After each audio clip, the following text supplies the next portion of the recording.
Good evening again. That's why I get good evening, ladies and gentlemen. When we started planning programs, one of the things we tried to do last year is to invite the various musicians we have in our church, because they add so much to our worship services, but quite often they're just up there and we don't know who they are and the story behind them and when they fell in love with music. And I don't know how many years ago it was now, a few, we were fortunate enough to have the Deaton family join us. And what most people know about Ilonka is the inspiration and worship that she brings to us in our first and third services. And I knew that she had done some recording prior to becoming Mrs. Bill Deaton, I guess is the way to say it. And we were riding in the car, and there was music on, and it was phenomenal song, phenomenal voice. And I asked Tammy, I says, "Who's that?" And she looked at me and says, "It's Ilonka."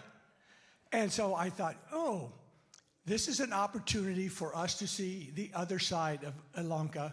So when I started talking to Ilonka about this a few months ago, I said, I don't want this to be church. And what I told her is, I want it to be Ilonka sings the love songs. So that's what I've asked her to do. And if you've seen some of the promos up here, a lot of what you're going to hear are songs that Ilonka has recorded and are available out there however people get their music. So I'm very excited for us to hear tonight and listen to Ilonka sing the love songs.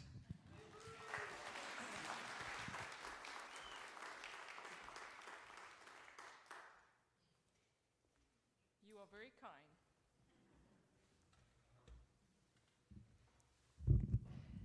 He is indeed a very kind person. Bill and I feel very blessed that we have had the opportunity to join this amazing church. I'm someone who likes to put roots down, and I like to know my neighbors, and I like to know the people in church. And this is what Franklin First has become for us. It's become a home for us. And getting to serve all of you on a Sunday morning is the biggest treat of my life. Because not only do I get to use my gift of singing, but I get to do it for the Lord. And that just thrills my heart. I want to go back with you to memory lane, to some of the songs of your past, some of the songs of my past. And I asked specifically for Barry and for Pastor Sarah to create a space where you can dance. Because some of these songs, I would like to see you push your bride around on the dance floor. And it's okay, we can dance in church, right? We can dance in church, all right. Well, let me start with this. Well, let me first get this going.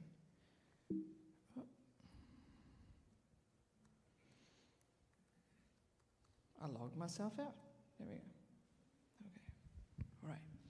So the year is 1986. I was a 5-year-old girl living in Johannesburg, South Africa.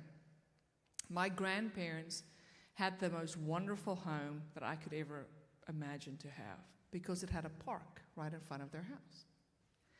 And I would, after school, run to the park. Grandmother would watch me through the window because my mom was a teacher and she was busy teaching, and grandmother would come and get me, and I would just go and find an open swing, and I would swing myself as high as I possibly could, singing the latest, greatest song that my mom was playing in her Volkswagen Combi that morning. The song that I was singing that year was a song by none other than Anne-Marie. You all remember the song, You Needed Me? Yeah, what a beautiful song. Now, You Needed Me wasn't written in 1986. It was written in 1979 by the wonderful Randy Goodrum. And when this song was written, Randy expressed, even though he's an unbeliever in Christ, he expressed that he wrote the song to be an example of what unconditional, unexpected love should be like. He wrote that melody years before Anne-Marie came to him to ask him to write a song for her when she was signed to Capitol Records.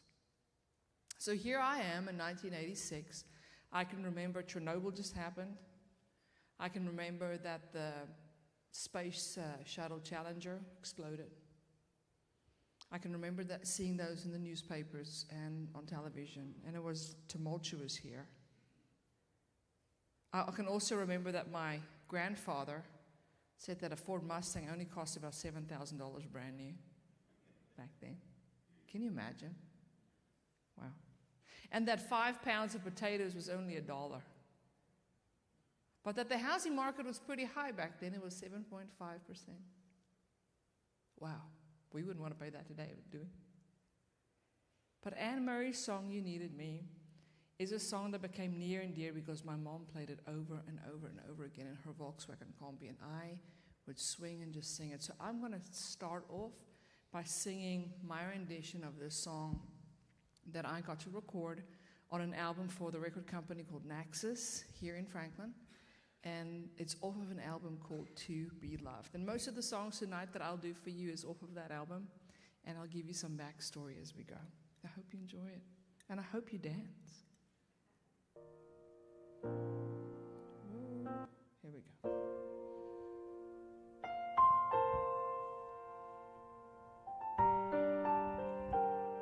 Y'all, I'm so sorry. I'm on the wrong song. Here we go. Here we go.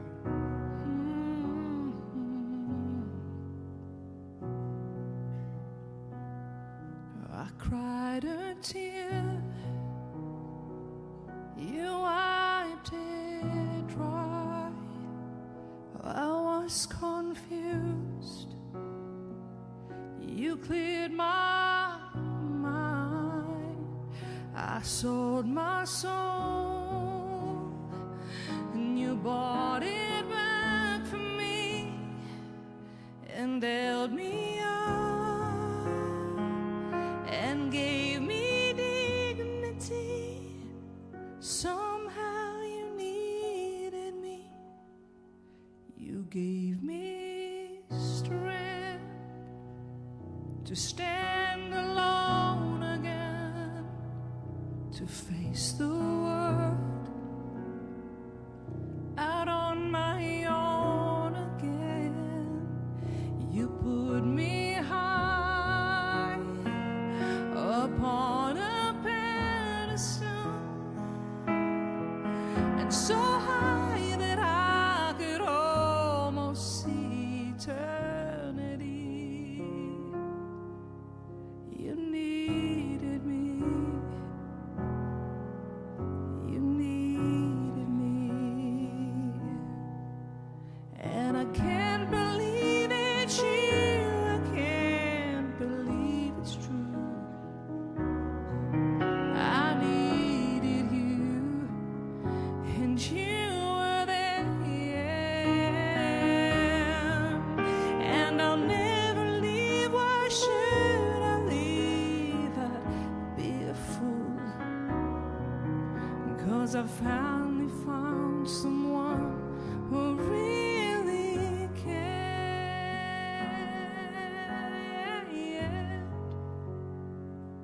You held my hand when it was cold, when I was lost. You took me home. You gave me all when I was at the end, and turned my lives back into truth again. You even called me friend. You gave me strength to stand alone again, to face the world out on my own again. You put me high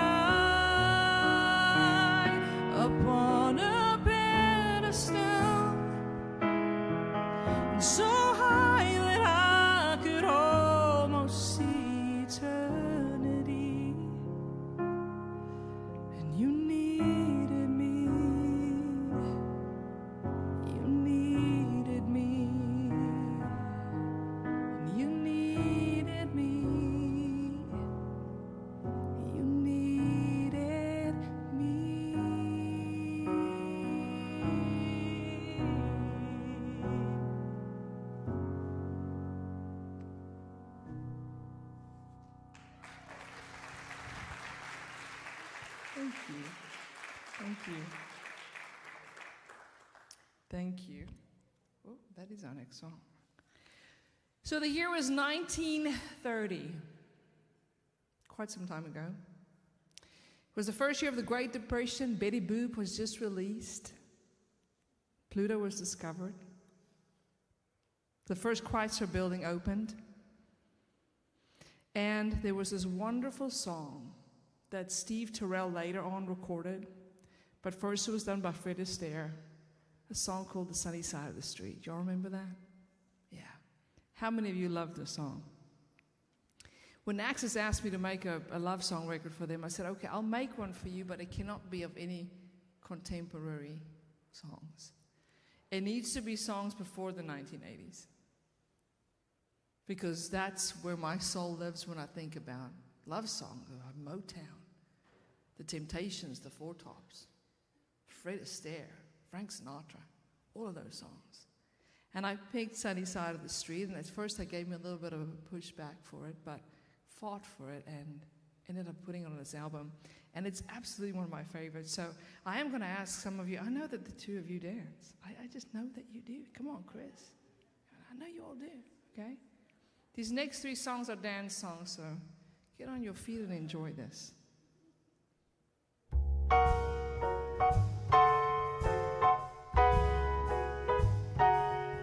Grab your coat and take your hat. Leave your worries on the doorstep. Just direct your feet to the sunny side of the street. Can't you hear the pitter-pat? And that happy tune is your step. Oh, and life can be so sweet on the sunny side of the street. I used to walk in the shade with my blues on parade. But now I'm not afraid, 'cause it's a rover, it's crossed over. If I never have a cent, I'd be rich as Rockefeller. There'd be gold dust at my feet on the sunny side of the street. Jump da da da da da da down.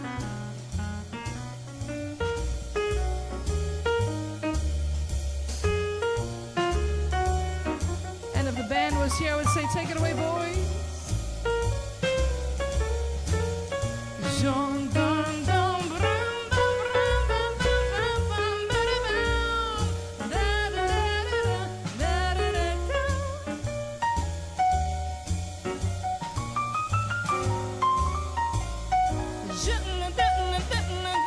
I used to walk in the shade with my blues on parade, but now I'm not afraid, 'cause it's a rover, it's crossed over. If I never have a cent, I'd be rich as Rockefeller. There'd be gold dust at my feet on the sunny, oh yeah, the sunny, baby, the sunny side of the street. The sunny, sunny, sunny side of the street.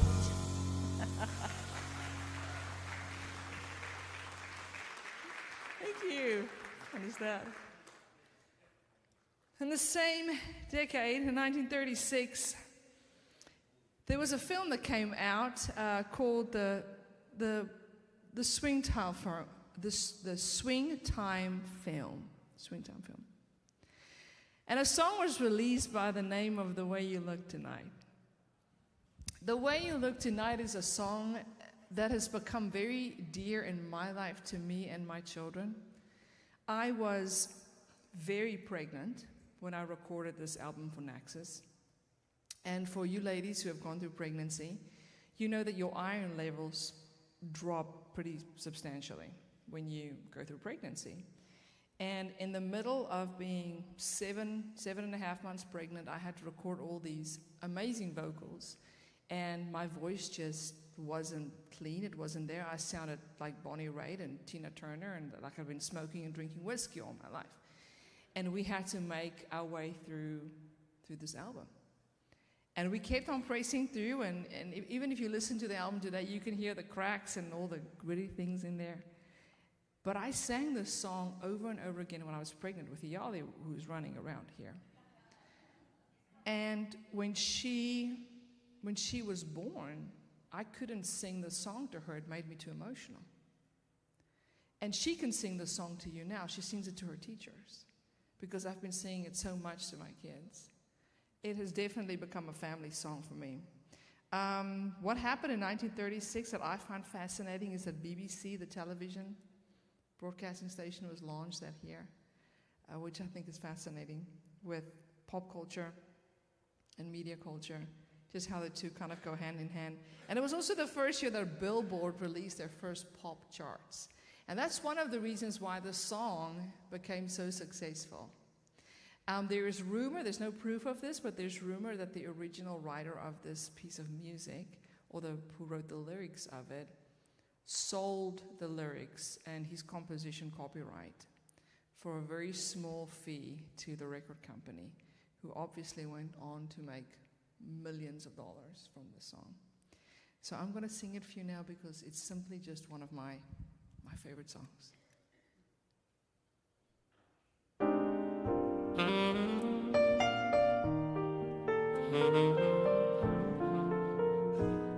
You're welcome to sing with me.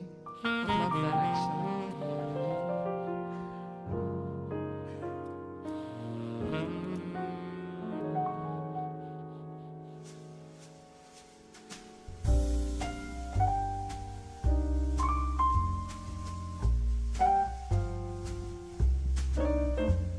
Someday, when I'm awfully low, when the world is cold, I will feel a glow just thinking of you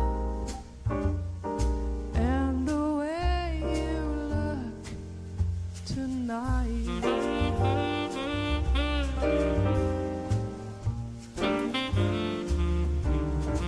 Oh, you're so lovely, with your smile so warm and your cheeks so soft. There is nothing for me but to love you, just the way you look tonight.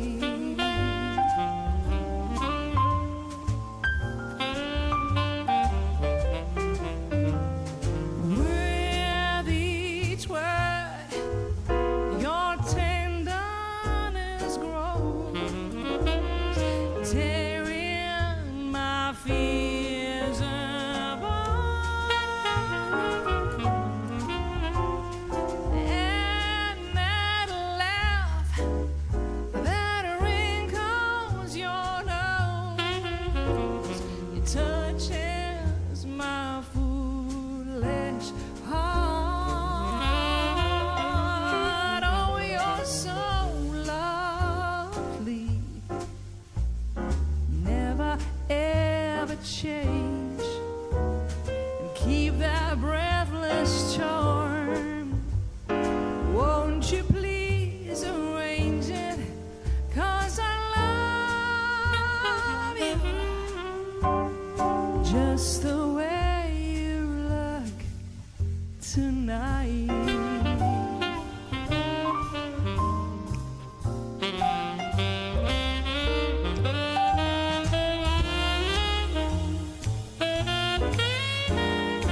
so lovely, never ever change, and keep that breathless charm. Won't you please arrange it, 'cause I love you just the way you look tonight.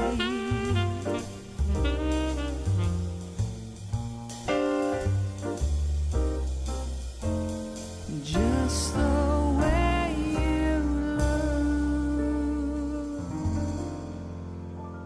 tonight.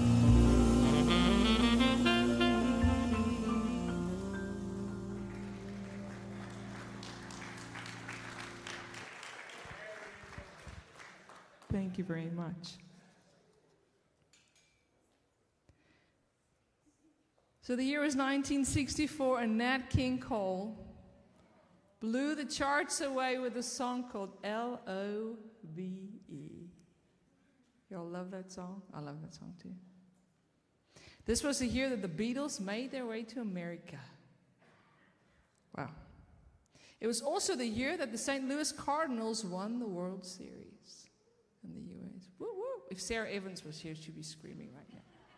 She's a total fan of the Cardinals. I could not tell you two things about a baseball game. Not two things. I know I want to go and probably eat a hot dog, but I'd enjoy that. Still things on my bucket list to do. It was also the year of the Civil Rights Act that was signed, and also the year that Martin Luther, said that wrong. Luther Jr. got his Nobel Peace Prize. That's correct. I remember that correctly. But this is a great song just because it's a great song. So I want to sing it for you. And I know that you know the words to this because it's songs from your youth. So sing it with me.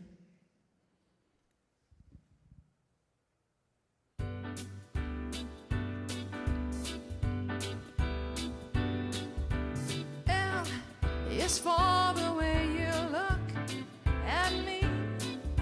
O is for the only one I see. V is very, very extraordinary. E is even more than anyone that you adore can love. Is all that I can give to you. Love is more than just a game for two. Two in love can make it. Take my heart, but please don't break it. Love was made for me and you.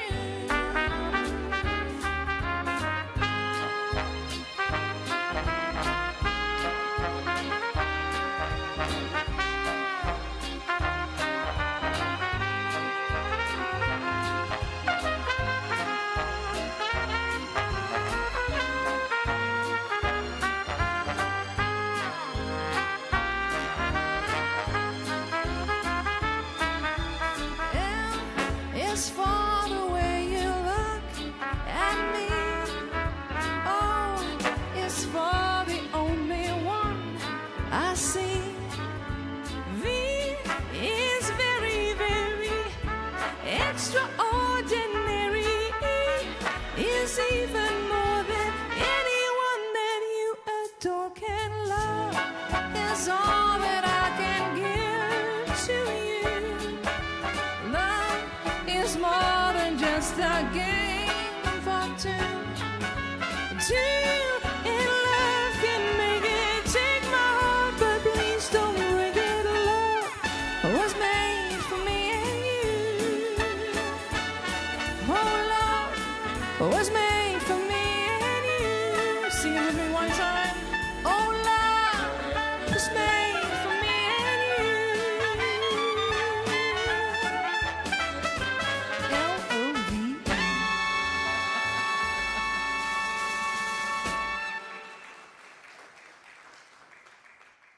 Such fun, such fun. So, in my being an old soul for music, I fell in love with Motown as a child. I had very little understanding of what Motown was when I was a teenager. All I knew was that I loved their melodies. I loved what they wrote about. I wish I could be a songwriter like that. And I wanted to sing their songs over and over again. So doing this love song project for the record company, I wanted to do Motown in a jazz fashion because the whole record is pretty much a jazz piece. We recorded the album in our home. We had the drummer of Union Station played on it. We had the A-listers of all players play on this record. Mark Douth had played saxophone on it. And the record company did not want me to do the song. Because how do you do sugar pie, honey buns? You know that I love you, baby. How do you do that in a very jazzy fashion? And I said, look, Rick, if you will trust us, if you'll trust Bill, if you'll trust these musicians, we'll come up with an arrangement.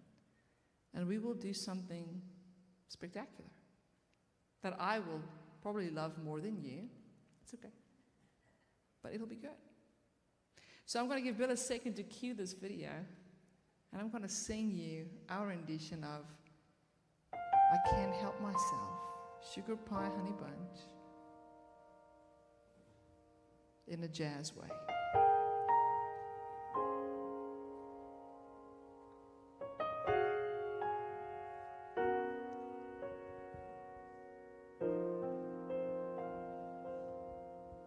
Sugar pie, honey bunch, you know that I love you, baby.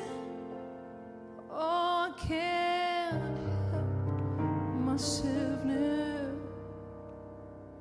I'm in love with you and nobody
and tearing it apart. No matter how I try, my love I cannot hide. My love I cannot hide. My love I cannot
on that same note, fast forward some years later in my life, after being a teenager, I'd given my life to the Lord at this point, and God had called me out on the road to do women's ministry. And I would travel the United States from 2009 up until right when the pandemic hit. I would travel and share my testimony and speak to groups of women and co-ed groups as well. And I spoke at a church in Michigan called Resurrection Life Church. Is anybody here from Michigan? Yeah. Have you ever been to Res Life? Resurrection Life Church is it's a non-denominational church that assumed a mall that was going out of business, and they are that big. It's a very large church. So I went for a women's event, and there was about 800 women at this Thursday morning prayer gathering breakfast. And I shared a story that the first time that I was asked to sing in a church, period, after having a pop career since I was 12 years old, into my 20s, the pastor, Scotty Smith at Christ Community, asked me to sing What Becomes of the Brokenhearted. He was doing a message on God's unveiling hope and how he heals us and how he's there for us. But I sang What Becomes of the Brokenhearted, but the really, the kind of grooving version of it. And that was my first experience singing in a church, not really knowing what I was doing or what I was supposed to be doing, or that God was going to call me to become a worship leader at some point. But I sang that song and I shared the story, and after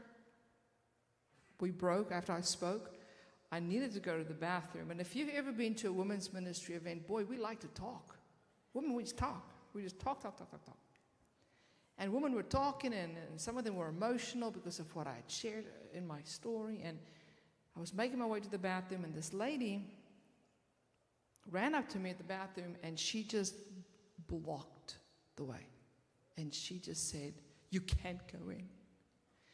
I'm like, I really have to go in. I mean, I don't know what's going on, but I really have to go. So why don't you just come with me? And she said, okay. So I'm like, well, there's two of us, so I'm just going to pick the handicap stall, and, we'll just do this. Okay. So going to the bathroom, and literally going to the bathroom. And she is sobbing, standing in the stall with me, saying to me, Ms. Deaton, you have no idea what you just shared. And I said, okay, well, please tell me, you're obviously very emotional. And she said, my dad is Jimmy Ruffin from the Temptations. My dad, while he was on the road with the Temptations, when he launched his solo career, released his first single, What Becomes of the Brokenhearted, off of that album, took me and dropped me off in a basket as an infant on the doorsteps of Bethany Christian Services because my mother was a drug addict.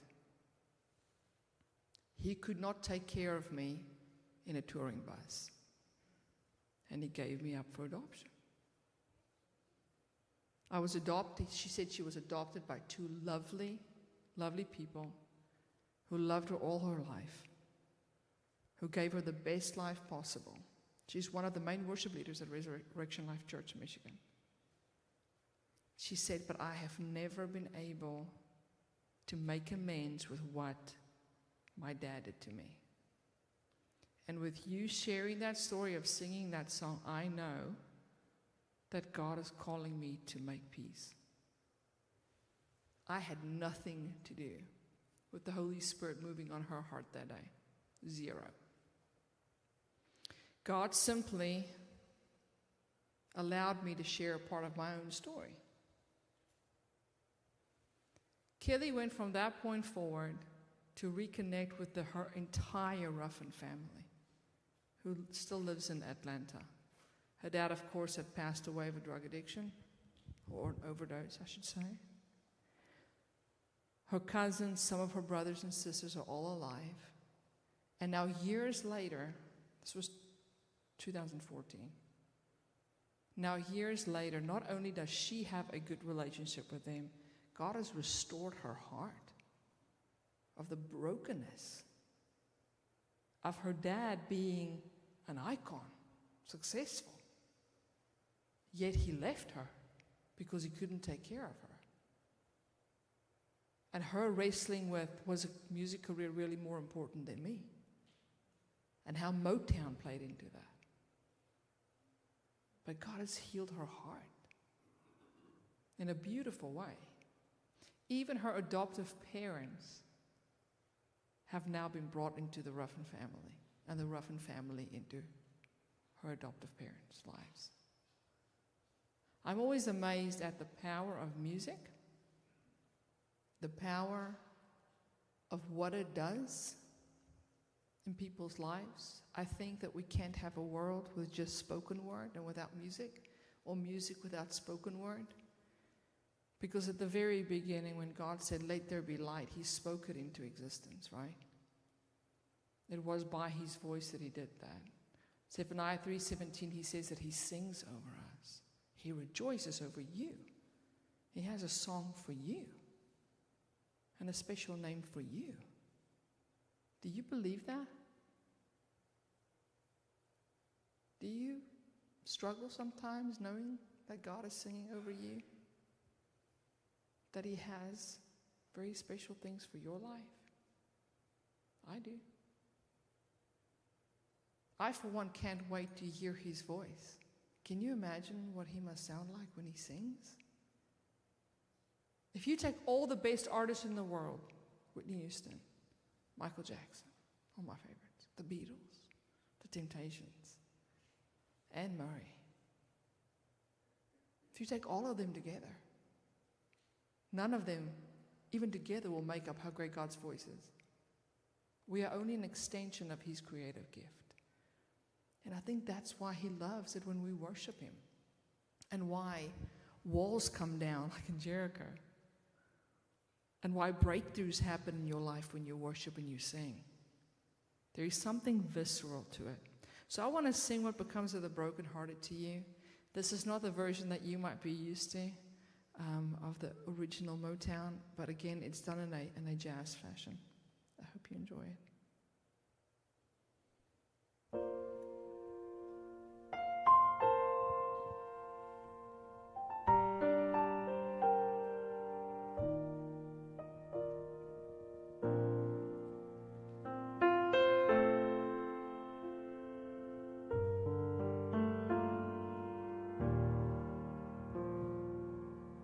As I walk this land of broken dreams, I have visions of many things. Happiness is just an illusion, filled with sadness and confusion. What becomes of the broken hearted, who had love that's now departed? I know I've got to find some kind of peace of mind, baby. The fruits of love grow all around, but for me they come tumbling down. Every day heartache grows a little stronger. I can't take this pain much longer. I walk in shadows, searching for light, cold and alone, no comfort inside.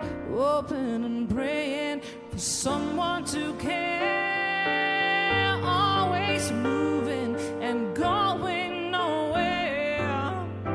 What becomes of the broken hearted, who had love that's now departed? I know I've got to find some kind of peace of mind, yeah. Somebody could tell me, please.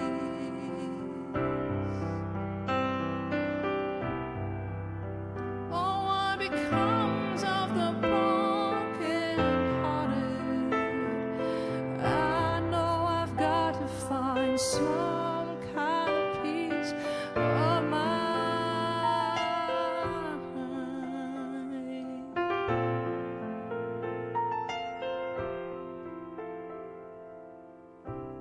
what becomes of the broken hearted who had love?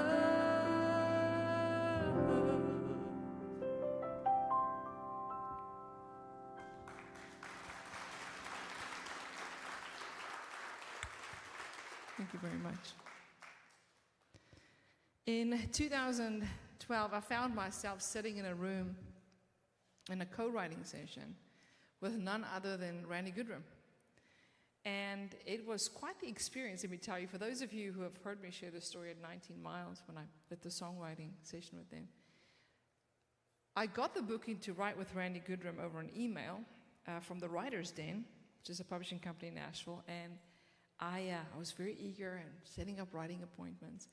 And this email comes through from Michael McDonald's sister, Kathy. And she said, "Hey, Ilonka, we've got a writing session for you with Randy Goodrum. Tuesday at this time, 10 a.m., and great, here's the address." And I thought, oh, this is awesome. And so I go to Bill, and I'm like, "Hey, listen, my schedule is this for Tuesday. I'm writing with Randy Goodrum." And Bill said, "You're writing with who?" And I said, "Oh, I'm writing with Randy Goodrum, and I have no idea who that is." And Bill said, "You don't know who Randy Goodrum is?" I said, "No, I don't know." And he said, "Have you heard Bluer Than Blue, Sadder Than Sad?" Or the one that I sang for you, "I cried a tear, you wiped it dry." Or how about, "Oh, Sherry, our love holds on, holds on." What about that? Do you know those songs? "Yeah, I know those songs." "Well, that's Randy Goodrum." And I go, "Why in the world would he want to write with me?" And he said, "Well, why wouldn't he want to write with you?" So I go to this writing session, and Randy is just salt of the earth, nicest guy. And we sit down for 2 hours, and we just talk. Didn't play one note. I came with all these ideas. Didn't play one note for 2 hours. And all he said to me was, "Tell me about your life. Tell me what you went through. Just tell me your experiences." And I said, "No, I want to know, how did you write You Needed Me? How did you write Oh, Sherry for Steve Perry? You must have had like one heck of an awful, sad story to write Bluer Than Blue, right?" The truth is, Randy Goodrum married his high school sweetheart, have 2 beautiful daughters, and has never suffered any of that stuff that he's written about in his songs. Ever. But he loves to imagine and act himself out in those situations. And then he writes these mountains of songs. So at the end of talking for about 2 hours, I had shared some of my sappy stories with him and some of my good stories. And I had gone through some things in the early parts of 2000s of a marriage that didn't work. And I had some healing to do from that. And after all that time, Randy said, "You know what? This is what I hear." And he sat down and he just sang the song. I might have made some melody suggestions, but believe me, I didn't. Randy wrote the song. He wrote the song. I'm going to sing it for you. It's a song called "Getting Over." And have you ever been in a place in your life where you had to get over something, getting over being hurt by a church, getting over a relationship that didn't work, or a relationship with one of your children that is not going the way that it's supposed to be going, or getting over being treated poorly in a position where you've given them 45 years of your life? All of us have had something to get over, right? And this is exactly what this song is all about. It's called "Getting Over."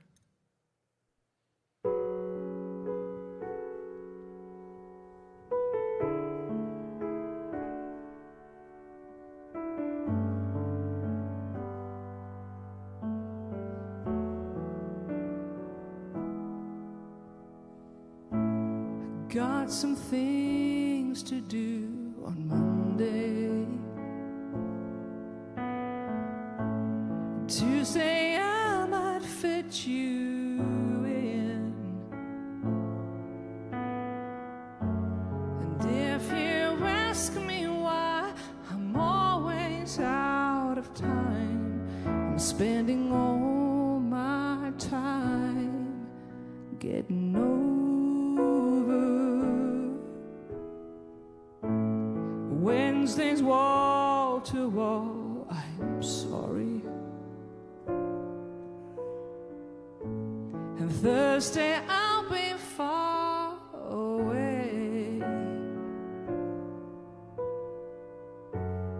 Friday morning I'll be sleeping in after 5 long days of getting over memories that soon I will forget. The dizzy spells, hearing wedding bells, the first time that I met him yesterday. It's a life that we once had, the food and wine, the valentines. These are the kinds of things I'm getting over.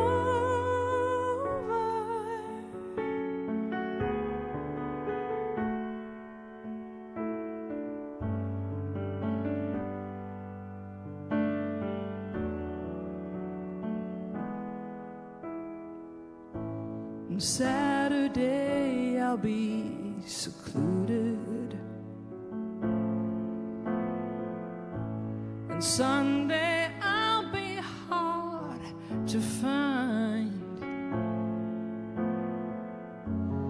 In a week or two I'll find some time for you, and by then I'll be getting over memories that soon I will forget. The dizzy spells, hearing wedding bells, the first time that I met him yesterday's a life that we once had, the food and wine, the valentines. These are the kinds of things I'm getting over.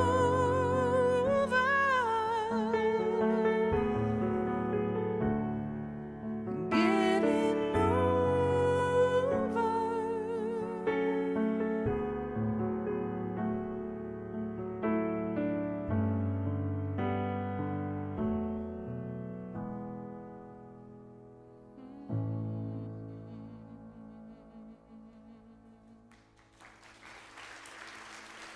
Thank you very much for listening. I really appreciate it. I really wanted to add original music to this love song project that we did. And a really good friend of mine by the name of Ben, who is a songwriter in Nashville, I'd written quite a few contemporary Christian worship songs with him, and I've actually done some of those songs here on our platform Sunday mornings. We reached out to him and I said, "Hey, listen, I'm doing this love song project, but I need a spunky up song, not too up, but something up, because this whole record is very jazzy and it's very slow. It's the kind of grab a Merlot, get your fine wine and sit with your bride or your husband and just enjoy the music while you're having a nice dinner, kind of a record." And he sent the song "Extraordinary Life" over, which we ended up putting on the album, and I'm going to sing it for you in a second. And it's an awesome song, and the song is all about how you and your spouse make it through life by having an extraordinary life, because you've kind of figured out the little things to do, like, don't get my paper, I get the paper, I get the comics, you get the sports, you make the coffee, I do the dishes, if I cook, you clean, come on, all those little things in your life. This is what the song is about. It's the last song that I'm going to do for you. I'm so grateful that you had me tonight to come and share music with you and stories and all of that. And I'm going to end on this song, and then I'm going to hand it back over to Harry. Okay. This is called "Extraordinary Life."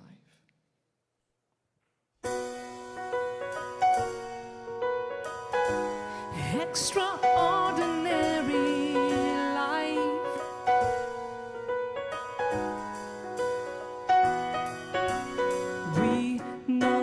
that breakfast every morning. Soon as the paper heats the door, the deal is that I get the comics as long as the crossword's yours.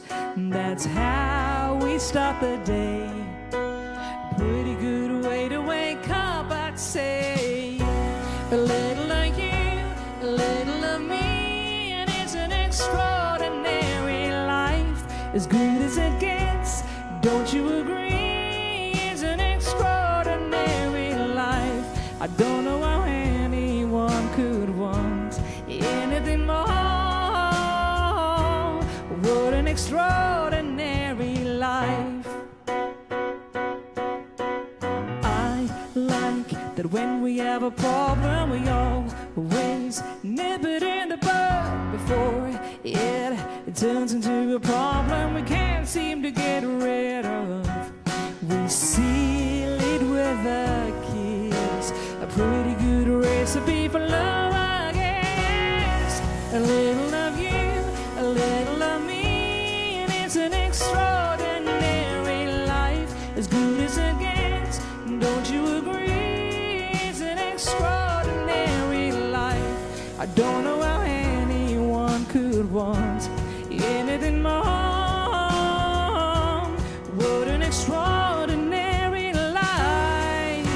Thinking about tomorrow, living for today. If I go where you go, we both know it just works that way. A little of you, a little of me, and it's an extraordinary life, as good as it gets. Don't you agree? It's an extraordinary life. A little of you and a little of me. It's an extraordinary life, as good as it gets. Don't you agree? It's an extraordinary life. I don't know how anyone could want anything more. What an extraordinary, out of the ordinary. What an extraordinary life. Thank you so much for having me tonight. God bless you.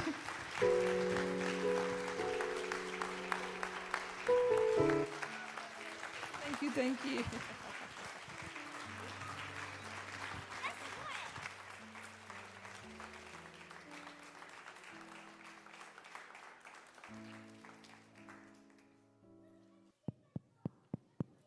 Thank you, Ilonka. That was so much better than I even imagined when I was thinking about. Ilonka singing the love songs. Thank you.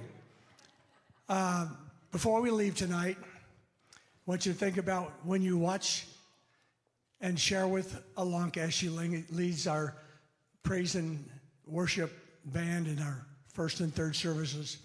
What a complete and amazing musician she is. One thing we're going to have, probably not until the fall, I've asked our praise band to think about doing a program, because those guys are just the guy up there at the drum set or the guy behind the guitar, and they've agreed to do that. And I've told them, I don't want your praise music. What I ask of these, I want you to tell us when you first picked up that guitar. We all know you were going to be a rock and roll star, but how you fell in love with music and how you got to where you are. So when we watch our musicians in our worship services, we understand that they have big stories behind them of how they got to where they started to what they share with us. Next month, we're going to really change gears. We're going to have the Music City, New Orleans, Dixieland Jazz Band. And now, I want a particular thing. Chris Pamplin found them. And when I was asked to take on the responsibilities of being president of this, I was told, oh, all you have to do is be the MC. Everybody else comes up with the programs. This will be the first program in 5 years that someone else brought. But next month is New Orleans, and it's going to be really interesting. I've talked to them. I haven't seen them. Chris has, says they're magnificent. they're mostly a family. There's 12 of them, you know, so it's going to be totally different gear for next time. As you leave, please ensure that all your cups and all your disposables are in the trash. I didn't pay extra for the person who's been bussing the tables, you know, because I didn't want to pay by the step or the speed. But so leave the decorations. We'll take care of that.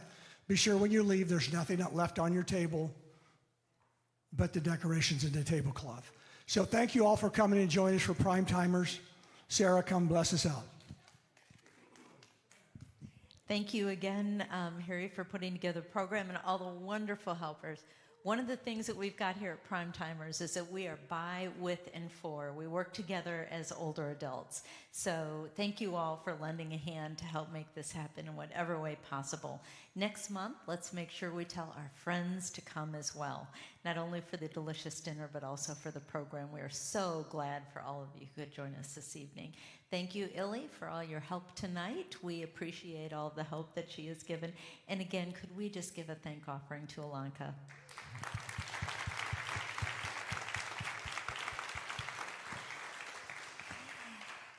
Hear this blessing, friends.